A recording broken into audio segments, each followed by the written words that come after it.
5. Aquí yace el hombre. En cuestión de ideas, Foucault era un polígamo, adepto de la pluriasociación intelectual. Vivía emparejado con un sinnúmero de dispares filósofos visiblemente incompatibles, siempre al acecho de nuevos productos conceptuales, un poco como una víctima de la moda ideológica. De ahí sus incesantes arrebatos, sus metamorfosis, calculadas o no, sus indecisos bailes, su virtuoso eclecticismo. Sí, es cierto, bajo la influencia de Althusser, en 1950 se afilió brevemente y sin mucha convicción al Partido Comunista Francés. Sí, es cierto, en los años 60 fue un mandarín oportunamente gaullista pampiudoliano. Sí, es cierto, el mes de mayo de 1968 lo pilló en Túnez, donde pasaba días felices con Daniel Defert, lejos de la agitación del barrio latino, pero por la magia de las conversaciones, nada de todo ello le impidió metamorfiarse casi instantáneamente en un incendiario izquierdista muy próximo al circo maoísta, al frente del Departamento de Filosofía del Gueto Experimental de la Universidad de Vincennes. El rabioso convento adoptó en 1969-70 las posturas de fanático propias de aquella nave de locos estudiantil en la que a veces hasta jugó el papel de amotinado. Incluso llegó a tirar ladrillos a la policía desde el tejado de la universidad. El profesor se encanallaba de todo esto antes de la consagración con gran pompa en el Collège de France y de unirse a la izquierda antitotalitaria y a los nuevos filósofos en quienes reconocía unos discípulos promocionalmente superdotados. Sí, es cierto, abjuró de todo al final de su vida en 1984. Nunca he sido freudiano, nunca he sido marxista, nunca he sido estructuralista. Una abjuración que le permitía reenviar a tiempos ya caducos caprichos pasados de moda, incluso el arte de vivir que lo asocia a la preocupación por sí mismo. 1984 tiene que ver con las ideologías de autorrealización personal que entonces estaban en el aire del tiempo. Podríamos multiplicar los ejemplos. Jean-Marc Mandossio evoca incluso la longevidad de una impostura. La verdad es que pueden hacérsele decir muchas cosas a esta obra, ya que está muy pillada en la trama de sus contradicciones manifiestas y de sus estrategias editoriales. Jean Piaget ha dicho de ella que es un estructuralismo sin estructuras.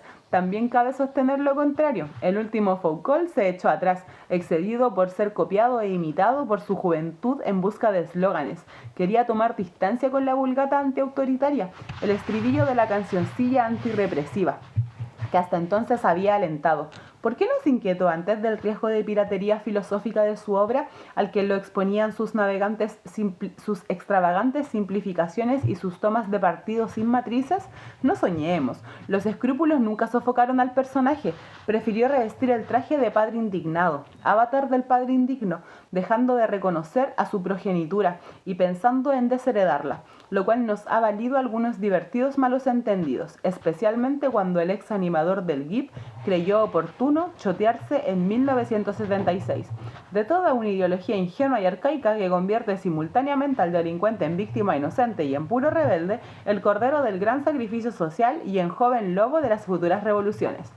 Daba igual que el teórico de dicha ideología ingenua y arcaica fuera el mismo hombre que desde hace 20 años inundaba las librerías con escandalosas declaraciones en las que la locura se rejuntaba con el crimen. Era, sin embargo, demasiado tarde. La obra del camaleón ideológico se había convertido en dogma de fe. En descarga del autor se puede hacer valer que lo pagó con su persona. Sí, vale, pero no es menos cierto que hizo suyas todas las modas y entusiasmos de su generación. Ironía de los virajes. Quien anunciaba la muerte del hombre abrazó la ideología de los derechos humanos, pero este baile de sucesivos compromisos y desvinculaciones no dice nada esencial sobre el fenómeno Foucault. Detrás de estos cambios de orientación perdura un continuum, la prosecución de experiencias límite. No había en él ningún núcleo, salvo ese inquebrantable núcleo nocturno del que habla André Breton, siempre a punto de estallar. Es ahí donde anidaba el corazón nuclear de su pensamiento animado por una múltiple embriaguez de destrucción de construcción, uno de los múltiples nombres de la pulsión de la muerte. Este núcleo solo podía alcanzar su nivel de masa crítica, aquel a partir del cual se desencadena una reacción nuclear en cadena. En primer lugar, la muerte del hombre, un tema entonces en boga. El mundo empezó sin el hombre y se acabará sin él, profetizaba Levi Strauss en Tristes Trópicos. donde se permitía incluso el lujo de anunciar con un punto de presunción de autoridad del sabio festejado en el mundo entero, la posible disolución de la humanidad en el juego de las estructuras, nunca escasos de argumentos. Foucault no dejó de dar un paso más.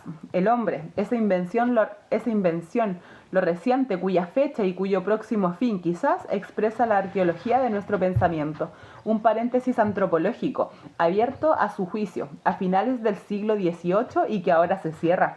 Antes de la Ilustración, el Homo Minius sapiens solo era una especie de homúnculo abortado, no apto para la autoconciencia.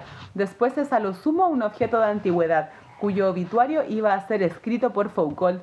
No hay por qué inquietarse del fin del hombre, no es más que el caso particular o, si prefieren, una de las formas visibles de un fallecimiento mucho más general. No me refiero con ello a la muerte del Dios, sino a la del sujeto. El sujeto con mayúscula, el sujeto como origen y fundamento del saber, de la libertad, del lenguaje y de la historia. Es una obra que se sitúa en el gran movimiento de negación del sujeto que, a través de la moda estructuralista y postestructuralista, floreció a lo largo de los años 60. En vano defiende Foucault su concepción del poder es típicamente estructuralista. Nadie lo ejerce, se ejerce solo. Si hay una intencionalidad, el sujeto ha desaparecido misteriosamente, hasta el punto de que se trata de una intencionalidad desprovista de intenciones. Las relaciones de poder son a la vez intencionales y no subjetivas. La voluntad del saber. La subjetividad es, en el mejor de los casos, una ilusión schopenhaueriana, el velo de la ilusión que la clarividencia de los estructuralistas desgarrará. En todos los casos, las estructuras son superiores a los actores que circulan en ellas.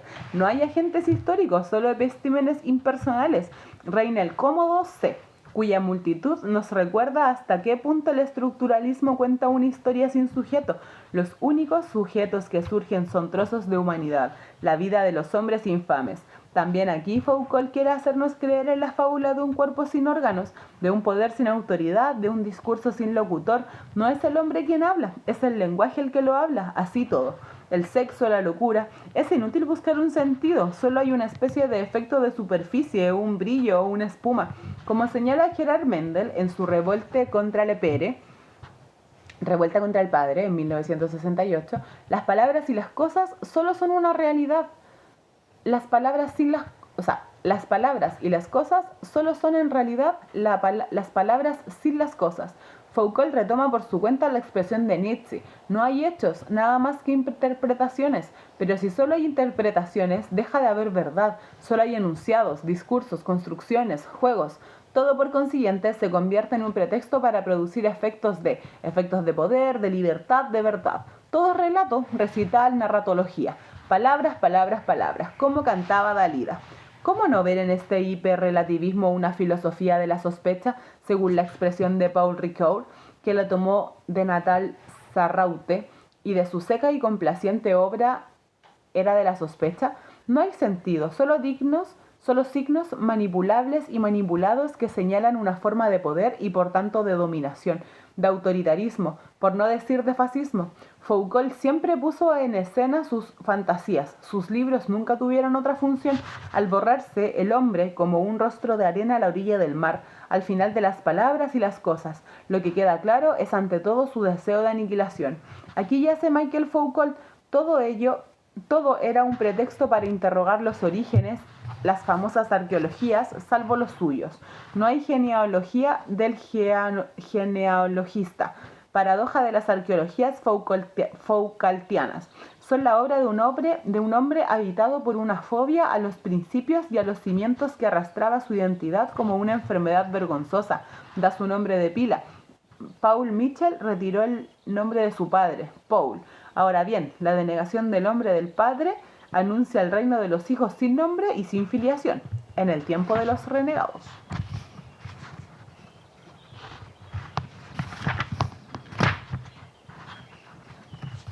Más que cualquier otra cosa, Foucault aspiró a desaparecer. Por eso le gustaba tanto la literatura de Mallarmé y de quienes lo continuaron. Fue para él la gran extraña, el lugar de un desapego de sí y de una radical despersonalización. A partir de ahí pudo proclamar que el objetivo principal hoy no es descubrir, sino rechazar lo que somos. De la palabra a los hechos, toda su vida intentó desprenderse de sí mismo, perderse, extraviarse, desviarse, no para reencontrarse, sino para borrarlo todo, según el deseo de Blanchot. Una huida fuera de sí. Decía escribir para dejar de tener rostro, ni nombre propio, ni humanidad, no siendo la tentación suicida, sino uno de los nombres de esta muerte de sí. La persiguió a través de las experiencias de la desidentificación, en la literatura, en la sexualidad extrema, en el uso de las drogas, en las experiencias límite. Todo esto es cierto, no lo inventó Foucault, ya estaba en Sade, en Mallarmé, Bataille, Blanchot. Stefan Mallarmé ya es el hombre anémico del siglo XX, el sudario del poeta, vecino de Blanchot.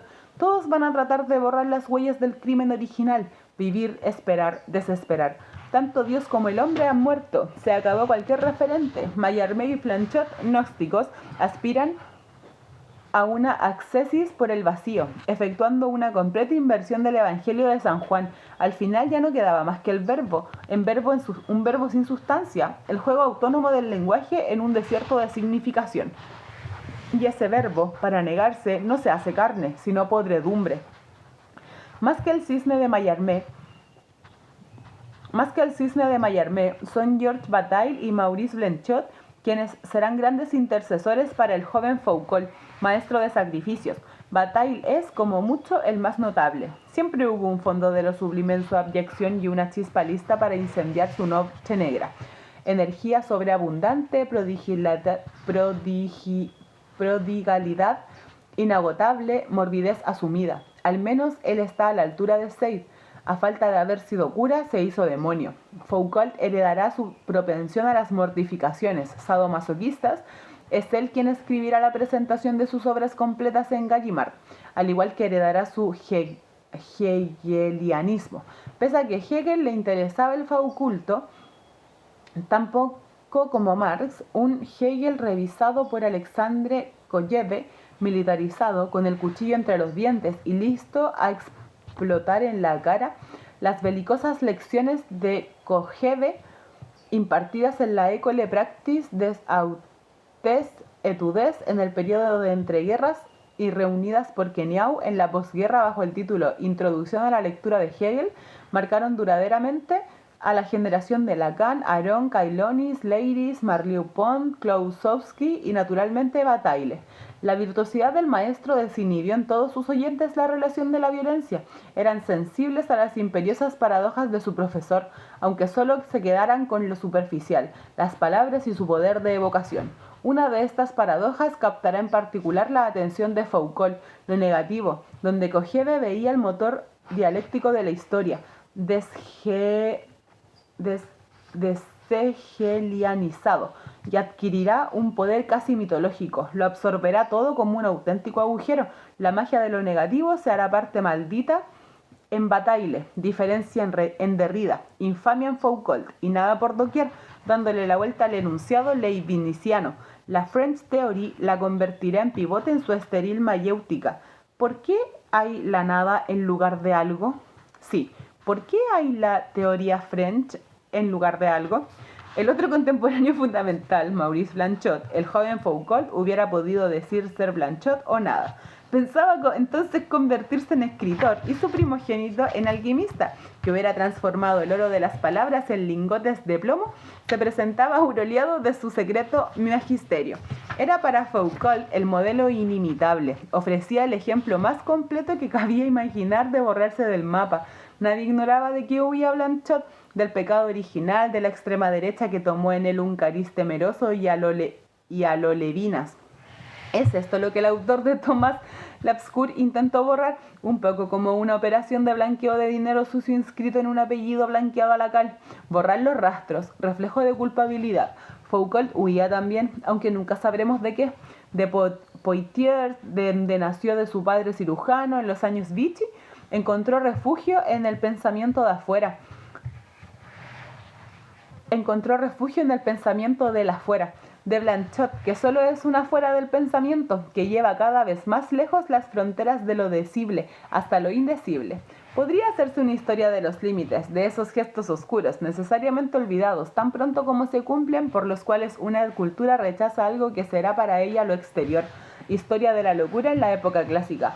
Con su bastón blanco de ciego, Blanchot habrá guiado a esta generación en las tinieblas exteriores, en sus opúsculos olientes a almidón y a piso de soltero. El hombre ha desaparecido, el sujeto se ha aniquilado, el autor ha abdicado. Solo queda un fragmento ectoplásmico de donde se escapa un macilento larismo cuya monotonía y regularidad marea, como antaño el clásico alejandrino. Primer hemisquitio, una afirmación que niega. Segundo hemisquitio, una negación que afirma. Y ese lacerante balanceo, ad nauseam, en cientos de páginas, oxímoron. Véase Blanchot.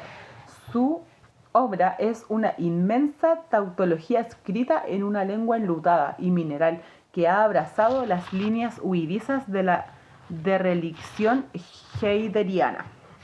Una prosa novedosa, atonal, blanquecina, enharinada, que parece arena para gatos.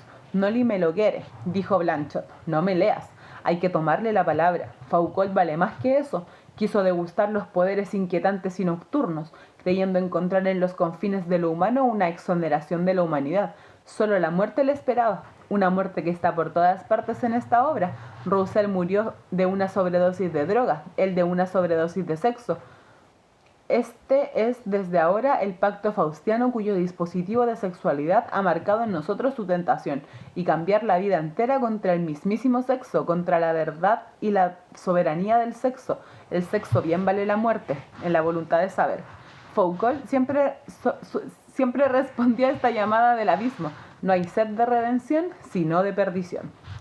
En torno a este puñado de nombres, junto a un puñado de otros, se produjo en aquellos años, en el crepúsculo del pensamiento occidental, un acontecimiento decisivo.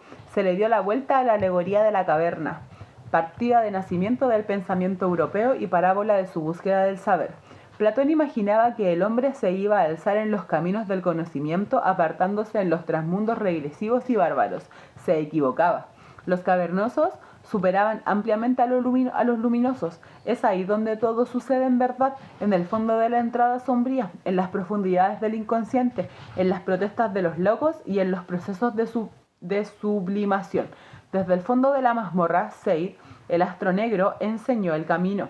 En definitiva, el poeta aspiraba a sumergirse en la noche sin retorno. Mallarmé lo dice explícitamente en su correspondencia y Blanchot explícitamente en todas partes.